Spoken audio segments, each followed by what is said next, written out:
Mon nom est Philippe Beaulieu, je suis directeur des technologies chez Projimédia. Notre mission, c'est d'aider nos clients à être plus efficaces avec leur technologie. Projimédia existe depuis 1993. On est spécialisé dans le service conseil en technologie, dans le développement d'applications web connectées, sites web connectés et connexion de logiciels. Je vais commencer par une citation qui reflète bien notre situation. C'est une citation de Klaus Schwab, qui est une personne connue dans le domaine financier.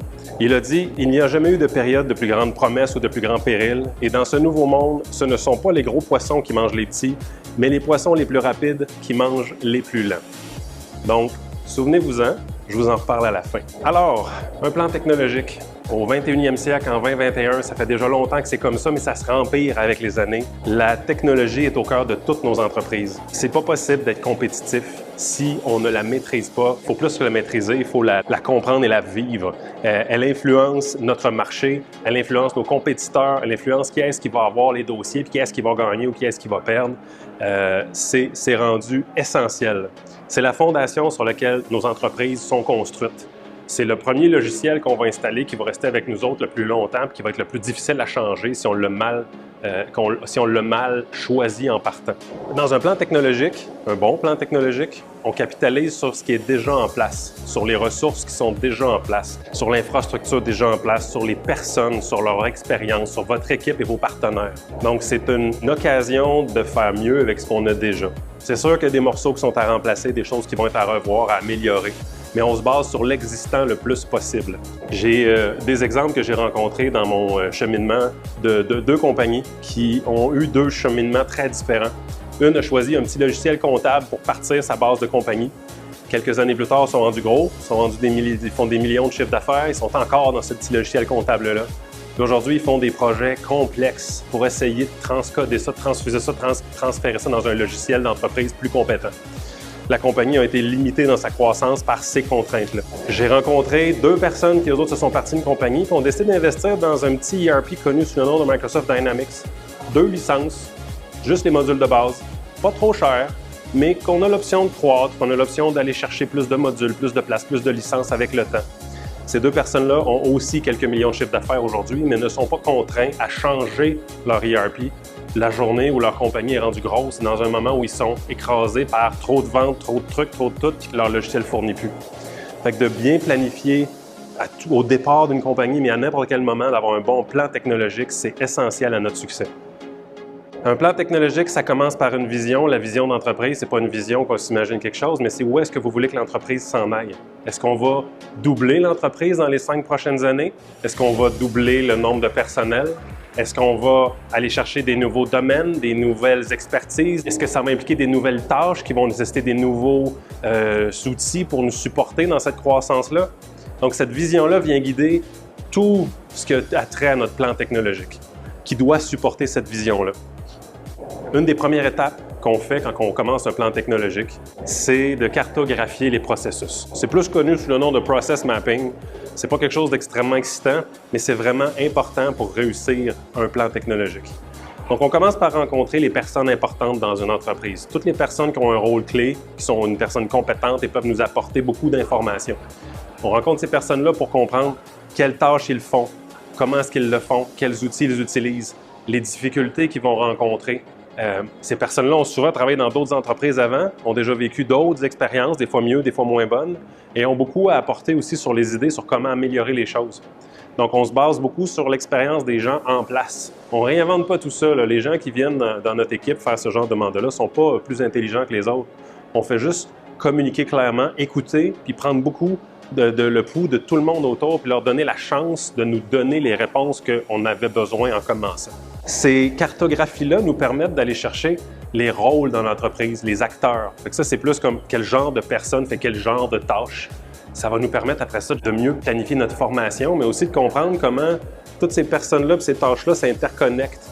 Dans nos têtes, là, quand on est dedans et qu'on est rentré jusqu'au coude, on les comprend, ces choses-là, on les sait. Mais quand on essaie de les améliorer, là, il faut plus que juste les comprendre, il faut les communiquer clairement. Ça sert à ça, cette cartographie de processus-là. On peut se comparer aussi aux autres. On peut déjà comparer nos processus à ceux des normes de l'industrie puis comprendre si on va bien fitter dans un moule, excusez l'anglicisme, mais si on va bien, si on correspond aux normes ou si on a des différences. Si on a des différences, Est-ce que c'est des différences qui sont justifiées ou pas? Est-ce qu'on a des gains parce qu'on est différent ou on est différent parce qu'on est différent? Fait que c'est toutes des choses qu'on évalue. Aujourd'hui, je n'ai pas les réponses à ces questions-là. Je fais juste vous faire réfléchir à tous ces enjeux-là. Immédiatement aussi, en parlant avec ces gens-là, on ressort ce que moi j'appelle des quick wins. Fait que c'est plein de petites idées qui ressortent où on se dit « Hey, peut-être qu'on pourrait faire un petit changement. Ce fichier Excel-là que vous partagez par courriel, on va le mettre dans SharePoint. Puis là, vous allez subitement être tous en collaboration ensemble. » C'est des petites idées, plein de choses simples, mais qui réunies ensemble, déjà nous apportent de la valeur sur notre projet. Une prochaine étape après ça, on va regarder les logiciels. Ces logiciels-là, c'est du point de vue de vos employés, des membres de l'équipe, les gens qui les utilisent. Donc, pendant qu'on parle à tout le monde, on regarde les logiciels qu'ils utilisent, leur appréciation de ces logiciels-là. Est-ce qu'ils pensent que leur formation est adéquate? Est-ce qu'ils pensent qu'ils sont des experts, le maîtrisent bien ces logiciels-là? Parce que déjà là, on a une bonne impression en parlant avec les personnes qui les utilisent de l'état de la situation. Est-ce que les gens aiment le logiciel ou apprécient le logiciel? Peut-être pas aimer, c'est dur d'aimer un ERP, mais peut-être qu'on va l'apprécier parce qu'il nous aide, il nous apporte beaucoup d'efficacité.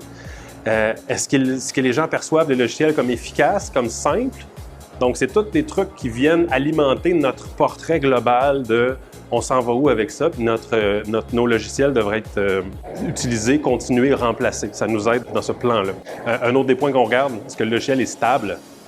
C'est simple, le logiciel peut être très compétent et faire tout ce qu'on a besoin, mais il peut crasher 2 fois par jour et nous causer plein de problèmes. C'est tous des trucs qu'on prend en compte. Après ça vient des discussions avec les fournisseurs de ces logiciels-là. Beaucoup de solutions sur mesure, des solutions plus petites. Les fournisseurs sont présents dans nos écosystèmes, donc on peut leur parler, on peut ouvrir un dialogue. Dans les premières choses, que quand c'est notre équipe qui le fait, on explique à nos fournisseurs qu'on est là pour travailler en équipe avec eux autres. On est là pour s'arranger pour que ça soit facile, faciliter leur communication, s'arranger pour que leur projet marche mieux. Donc, ça ouvre beaucoup le dialogue, ça aide énormément la communication.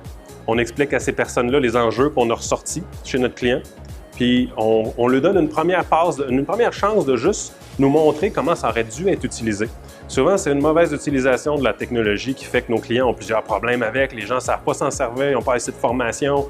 Il y a eu beaucoup de changements de personnel avec le temps, entre le moment que ça a été implanté puis aujourd'hui. Fait que le fournisseur a l'occasion de nous démontrer comment ça aurait dû être utilisé. Puis, à partir de là, on peut démontrer si la solution fait encore du sens aujourd'hui. Dans les autres choses qu'on va regarder avec le fournisseur, c'est est-ce que sa solution a continué d'évoluer? Mettons, ça fait 5 ans que je l'ai installée. Est-ce qu'elle a continué d'évoluer dans la même direction que ma compagnie? Est-ce que ça répond encore à mes besoins? Est-ce que ma compagnie chez ce fournisseur-là est un bon fit pour leur solution? J'ai eu l'exemple ici d'un client qui, 5 ans plus tôt, était manufacturier pour des pièces. 5 ans plus tard, sont rendus 80% distributeurs. Ils essayent de rentrer les fonctions de distribution dans une solution faite pour la planification de production. Ça ne marchera pas. Les demandes qu'ils font aux fournisseurs sont de plus en plus incongrues par rapport à leur réalité, puis les deux commencent à diverger puis se séparer.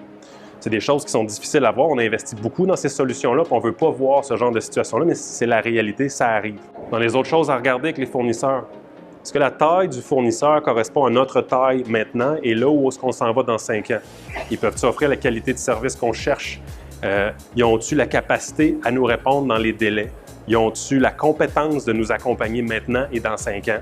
C'est tous des aspects très importants d'une compagnie qui nous fournit une solution logicielle. C'est des choses qui sont délaissées souvent. On regarde aussi le genre de technologie. C'est-tu une technologie qui est vieille, récente? C'est pas grave qu'elle soit vieille, mais ça entraîne des conséquences sur l'infrastructure plus loin. Est-ce qu'on peut la migrer vers le cloud? Est-ce qu'elle peut être connectée? Un autre aspect que je trouve très intéressant d'aller chercher, c'est la communication avec ce partenaire-là. Donc, est-ce que les demandes sont répondues dans des délais raisonnables? Est-ce que quand le fournisseur demande des questions ou pose des questions ou demande de l'aide chez le client, est-ce que le client répond dans des délais raisonnables? Est-ce que la satisfaction des deux côtés, si on a à le qualifier, là, est-ce que le fournisseur est satisfait de son client? Est-ce que le client est satisfait du fournisseur? C'est toutes des choses très importantes. Après les fournisseurs vient l'infrastructure TI. Donc là, on regarde les serveurs, on regarde les réseaux, on regarde maintenant qu'on a le portrait. Là. On a vu comment les gens s'en servent, on a vu combien de gens s'en servent, on a vu les logiciels qu'ils utilisent. Fait que là, on est capable d'évaluer l'infrastructure actuelle. Est-ce qu'elle est adéquate? Est-ce qu'elle va vivre pour les prochaines 5 ans? Une infrastructure devrait tenir au moins 5 ans. C'est à peu près ça la durée de vie normale d'une infra. Est-ce qu'elle est déjà passée sa durée de vie utile? Est-ce qu'on veut s'en aller vers le cloud? Est-ce qu'on a besoin d'aller vers le cloud? C'est toutes des questions qu'on a à se poser quand on arrive à ce point-là. À ce stade-ci, on regarde l'infrastructure actuelle, mais on a toujours en tête où est-ce que ça devrait aller, parce qu'on a déjà avancé beaucoup dans le projet, puis on connaît déjà beaucoup les besoins, fait qu'on est capable déjà d'imaginer l'infrastructure idéale devrait s'en aller vers où. Quand je parle d'idéal, je prends en compte le budget, l'effort, le nombre de temps que ça nous prend à faire l'immigration, toutes ces choses-là. Fait que l'idéal, c'est pas nécessairement la licorne dans le cloud avec tous les meilleurs services au monde, mais c'est l'idéal pour notre réalité réelle. Est-ce que l'infrastructure TI qu'on a est capable de faire des backups? Ça, c'est quelque chose que tout le monde pense que oui, mais on ne regarde pas trop. Des backups, pour moi, c'est quelque chose qui nous permet de se relever si jamais un cryptovirus encode tous nos ordinateurs. Fait que demain, est-ce que c'est possible avec l'infrastructure qu'on a de le faire? Les nouvelles infrastructures cloud le permettent. Il y a beaucoup de fournisseurs qui sont ultra compétents dans ça pour nous aider à mettre en place des bonnes stratégies de restauration. Mais il y a beaucoup d'infrastructures locales qui ont des backups qui sont très vulnérables à se faire encrypter. Puis demain, les serveurs ne se relèveront pas de ça. Dans les choses qu'on regarde aussi, c'est quelque chose de plus simple quand une panne survient. C'est quoi les délais de restauration? Est-ce qu'il faut que je commande un nouveau serveur? Aujourd'hui, c'est 3-4 mois à commander un nouveau serveur. Est-ce qu'il faut que je change un disque dur? J'en ai-tu en backup? Est-ce qu'il faut que je restaure un backup? C'est une journée de perte. Fait qu'il faut être capable d'évaluer tout ça, puis après ça, il faut gérer le risque. Est-ce qu'on aime ça ou est-ce qu'on veut mieux que ça? J'aime bien aussi regarder les personnes qui s'occupent de cette infrastructure-là. C'est le core de notre business, c'est la base en fait de notre business. Ces personnes-là sont en charge de faire fonctionner toutes les solutions qui connectent notre entreprise. Donc, est-ce qu'il y a déjà un directeur TI en place? Est-ce qu'il y a des techniciens en place? Est-ce qu'ils sont en mesure de supporter les demandes du quotidien, les choses qu'on rencontre dans notre day-to-day? Est-ce qu'ils sont capables de passer au cloud avec leur expertise, leurs compétences? C'est une réalité. En 2021, la technologie est rendue tellement complexe qu'il y a peu ou pas de personnes qui peuvent la maîtriser au complet. Fait que c'est rendu de plus en plus spécialisé. Il faut de plus en plus de personnes pour être capable de comprendre toutes ces choses-là. Surtout quand on va parler de cloud, on va parler d'infrastructures qui peuvent se rétablir en cas de cataclysme, on va dire. Là. Ça nécessite des expertises qui sont de plus en plus difficiles à trouver. Il ne faut pas se le cacher, en TI, la crise du manque de personnel est encore pire qu'ailleurs. C'est pire, c'est épouvantable dans plein de domaines, mais en TI, c'est encore pire. Donc, c'est peut-être un moment pour réfléchir à comment on gère notre département de TI. Est-ce qu'on a besoin d'avoir une équipe énorme? Est-ce qu'on peut s'entourer de partenaires qui peuvent nous aider sur les tâches qui sont en dehors du quotidien? Fait que dans notre plan technologique, on évalue les besoins de notre équipe de technologie, puis où est-ce que ça devrait s'en aller. Tous ces éléments-là nous amènent à construire ce que s'appelle un plan de transformation numérique. Ce plan-là va inclure, j'en ai un peu parlé, mais la réassignation de certaines personnes, de personnel ou de compétences, l'ajout de certaines personnes pour être capable de supporter toutes les nouvelles idées qui s'en viennent, peut-être une nouvelle infrastructure TI, ou au minimum une évolution de l'infrastructure actuelle, peut-être des nouveaux partenaires, peut-être des nouveaux logiciels. On a des nouveaux enjeux qui ont été menés, qui ont été soulevés par la vision de l'entreprise. Probablement qu'on a besoin de nouveaux logiciels pour être capable de supporter si on s'en va dans le manufacturier plus ou si on s'en va dans la distribution plus. Il faut penser à ces choses-là. Donc, ce qu'on en ressort, c'est un plan qui est évolutif. C'est pas un document monstrueux qui va nous prendre des mois et des mois à comprendre puis qui doit être absolument effectué tel qu'il a été mentionné. C'est une stratégie évolutive qui doit commencer au jour 1 puis qui doit avancer avec le temps puis qui doit nous suivre et nous appuyer dans ça. Ce document-là ne doit pas contenir de surprises. On l'a travaillé ensemble. C'est les réponses de nos clients qui nous amènent les réponses de ce document-là. Fait que ce document-là ne devrait pas rien contenir qui nous fait tomber en bas de notre chaise. Tout doit faire du sens puis tout doit être réalisable. Ça ne veut pas dire facile, mais c'est dire réalisable. Le problème majeur avec tout ce que je parle là, c'est la gestion du changement. C'est quelque chose qui est souvent laissé pour contre. On va faire de la formation, puis on va rentrer un nouveau logiciel, ça va nous aider. Ce changement-là, c'est une bébite très difficile à gérer. C'est une des choses qui ralentit le plus les transformations, l'amélioration dans une entreprise. Les humains sont réfractaires au changement naturellement parce que ça amène de l'incertitude, ça amène des choses qu'on contrôle moins. Le changement, c'est quelque chose qui doit être poussé d'en haut de l'entreprise, de la direction du propriétaire quand on est dans une plus petite compagnie, jusque dans toutes les personnes de l'équipe au complet. Si le propriétaire n'est pas capable d'utiliser Microsoft Teams parce qu'il n'a pas compris dans sa formation, puis il n'a pas eu le temps de foncer, puis il n'a pas fait ce qu'il fallait pour ça, faites-vous-en pas que Microsoft Teams ne sera pas une belle intégration dans le reste de l'entreprise. C'est certain. Il y a plusieurs éléments importants pour qu'un changement se fasse. Il y a une personne brillante qui m'a partagé ce diagramme-là il y a quelques années, puis je trouve que c'est simple et facile à comprendre. Ça résume bien les enjeux majeurs d'une gestion de changement. Fait qu'il faut, premièrement, une vision. On en a parlé au début. Ça nous prend la vision. Où est-ce qu'on s'en va? Il faut que les gens la comprennent, cette vision-là. Il ne faut pas avoir peur de la communiquer. C'est pas tout d'en parler dans notre comité de direction. Il faut que notre équipe au complet la comprenne, cette vision-là. Ça implique de s'entourer de personnes qui sont compétentes. On a beaucoup de compétences dans notre équipe, mais le plan qu'on est en train de mettre en place va impliquer peut-être un nouveau set de compétences. Ça implique peut-être du nouveau monde, ça implique peut-être des partenaires. Ce set de compétences-là est essentiel à la réussite de ce changement-là. Il faut aussi trouver ce qui motive nos troupes. C'est pas tout le monde qui carbure aux mêmes motivations. Il y en a que c'est à l'argent, il y en a que c'est à la réussite, au projet, à la fierté, à avoir du travail, puis être motivé dans son travail. Tout le monde a des approches différentes, puis il faut les comprendre, puis il faut bien les utiliser parce que chacun doit être motivé dans ce changement-là. On a besoin de ressources. Ces ressources-là, c'est quoi? C'est surtout du temps. Il faut prévoir du temps, il faut que notre équipe ait le temps de faire ce changement-là. Fait que là, on a parlé de compétences, mais il faut leur donner le temps de le faire. Il faut avoir de l'argent aussi. Donc, les ressources, ça implique le temps et l'argent. Puis notre plan d'action. Puis en équipe, on a monté un plan d'action si on suit plus ou moins un procédé qui ressemble à celui-là. Donc, on arrive avec qu'est-ce qu'on veut faire, pourquoi on veut le faire, quand est-ce qu'on doit le faire, c'est qui va le faire, avec quoi on va le faire. On va probablement arriver à un changement réussi. Ça nous amène à des morceaux critiques du changement, la formation et la communication. C'est des affaires qui sont faciles. Tout le monde devrait faire ça, ça devrait être inné facile. Beaucoup des places où je vais, la communication, c'est des tâches quotidiennes. J'ai telle opération à faire, j'ai tel client à faire tel job. C'est de l'opérationnel qu'on fait comme communication. La communication que je parle ici, c'en est une où on commence par se parler entre nous autres de notre vision, de nos projets, de nos immédiats, de notre plan de transformation, de nos changements, de nos défis. On en parle en direction quand on est dans une plus grosse compagnie. Puis après ça, on en parle dans nos départements en dessous. Donc, toutes les personnes qui sont en charge d'un département doivent en parler avec leur équipe. Il faut que tout le monde comprenne où est-ce qu'on s'en va et pourquoi on s'en va là. Ça aide beaucoup avec la motivation puis ça rend ces projets-là beaucoup plus réalisables. Si ces personnes-là ont des enjeux dans leur quotidien, il faut que ça soit remonté. Il faut qu'il y ait un chemin. Il faut qu'il y ait une possibilité de communiquer ces choses-là. Il ne faut pas que ça soit repoussé ou ignoré. Il faut que j'aie l'occasion de le dire. Ça ne veut pas dire que je suis chialeux. Ça veut dire que j'ai trouvé des problèmes, j'ai peut-être des idées, il faut que je puisse le communiquer. Ces choses-là doivent être remontées en direction. Sinon, je ne sais pas pourquoi mon bateau ne s'en va pas où je voudrais qu'il aille. J'ai lancé une belle idée, puis ça s'en va par là. Problème de communication. Formation ensuite. Une formation, c'est quelque chose de plus difficile à faire qu'à dire. Ça nous prend un responsable de la formation. C'est peut-être pas une personne à temps plein, mais c'est une personne qui, dans ses tâches, il y a responsable de la formation. Cette personne-là, si, mettons, on installe un nouveau logiciel, mais cette personne-là va s'asseoir avec un super utilisateur. Super utilisateur, c'est notre expert dans un département pour un logiciel. Fait que si on est en finance, c'est notre expert de notre département de finance pour le logiciel qui s'occupe de gérer notre finance.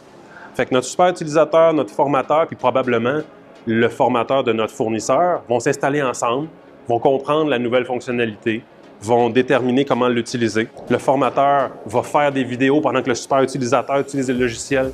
On va monter des petits screencasts, des petites vidéos de notre écran. On va monter des pages dynamiques, des pages web avec comment on utilise ce module-là. Des captures d'écran pour montrer les différentes parties.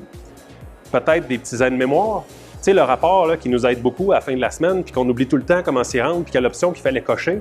Mais si on l'avait sur un petit carton qui est sur le coin de notre bureau avec les 10-15 autres qu'on a besoin, ça deviendrait facile. Notre formation devient utile. Ce matériel-là, il faut le partager à tout le monde qui en a besoin. Il ne faut pas le garder pour nous autres, il ne faut pas le donner en secret. On le met sur notre intranet de compagnie, sur notre wiki, sur notre peu importe quelle plateforme qu'on a. On le partage aux gens qui en ont besoin. Après ça, une autre étape que j'ai vu souvent manquer, on évalue la compétence de nos gens avant de partir. Est-ce qu'ils se considèrent comme, j'ai entendu, je me considère comme un zéro?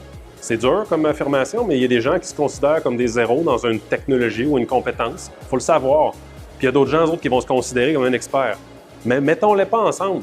Faisons un premier cours là, pour les gens qui se trouvent zéro, qui sont sûrement pas zéro, mais qui n'ont pas de confiance en eux parce qu'ils n'en connaissent pas assez. Puis on va focusser la formation sur ces gens-là, on va les monter. Là. Puis quand ils vont être rendus plus élevés, on fera des formations à plus de monde, avec des personnes qui sont déjà mieux formées, mais c'est des étapes importantes qui sont souvent délaissées ou pas bien réalisées. Il ne faudrait pas oublier non plus la formation continue.